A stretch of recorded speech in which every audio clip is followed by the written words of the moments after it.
प्रश्न है किसी बहन जी का।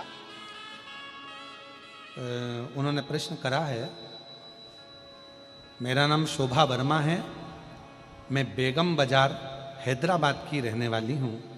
पहले तो मैं भूतड़ा परिवार को बहुत बहुत धन्यवाद देती हूँ जिन्होंने हैदराबाद में शिव महापुराण की कथा कराई और हम जैसे शिव भक्तों को सुनने का मौका दिया। मैं धन्यवाद देती हूँ। मेरे दो प्रश्न हैं जिसको मैं लिख रही हूं। पहला प्रश्न है, पशुपतिनाथ का व्रत हम मंदिर में करते हैं और वहां पर प्रसाद बहुत सारा एकत्रित हो जाता है, कोई लेकर नहीं जाता, तो उस प्रसाद को क्या हम गरीब बच्चों को दे सकते हैं? तो शिव महापुराण की कथा कहती है, शिव जी पे चढ़ा हुआ प्रसाद पशुपतिनाथ व्रत का, आपने जो लिखा कि गरीब बच्चों को, शिव महापुराण की कथा कहती है कि भगवान शंकर का प्रसाद लेने वाला कभी गरीब नहीं होता, इसलिए गरीब शब्द तो निकाल दो। इतना याद रखो कि शिव का प्रसाद आप किसी को भी दे सकते हो। अगर मंदिर में रखा हुआ है, कोई नहीं ले रहा, तो आप उसको दे सकते हो। दूसरा प्रश्न है, हमारे यहाँ बेलपत्र का अगर वृक्ष नहीं है और हमको अगर बेलपत्र चढ़ाना है और हम मंदिर रोज जाते हैं, हमें बेलपत्र नहीं मिल पाती, तो हम क्या शिवजी पे मंदिर में चढ़ी हुई बेलपत्र को लाकर अपने घर के शिवलिंग को चढ़ा सकते हैं?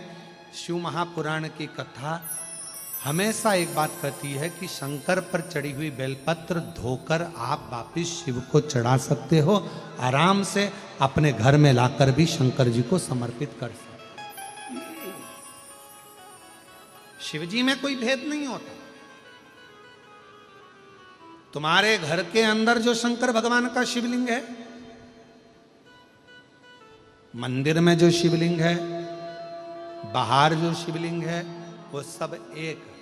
शिवलिंग में कोई भेद नहीं, शंकर में कोई भेद नहीं।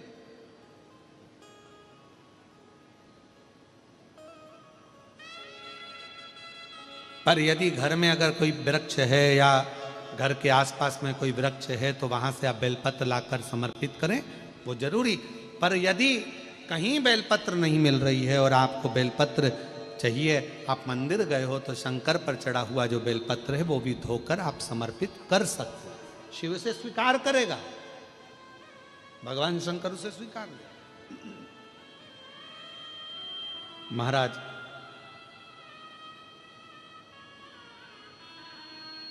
ये मेरे दो प्रश्न हैं, बाबा की कृपा। जिन्होंने प्रश्न करे हैं बहुत अच्छा है। शोभा वर्मा बेगम बाजार हैदराबाद की रहने वाली हैं, जहां बैठी हैं उनको साधुता।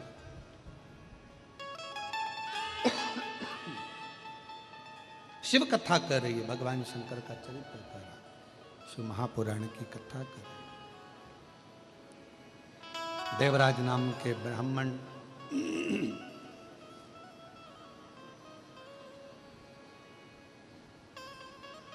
भगवान शिव के धाम चले गए, कैलाश धाम चले गए।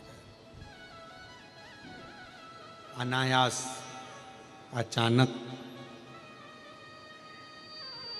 शिव मंदिर मिल जाना, अचानक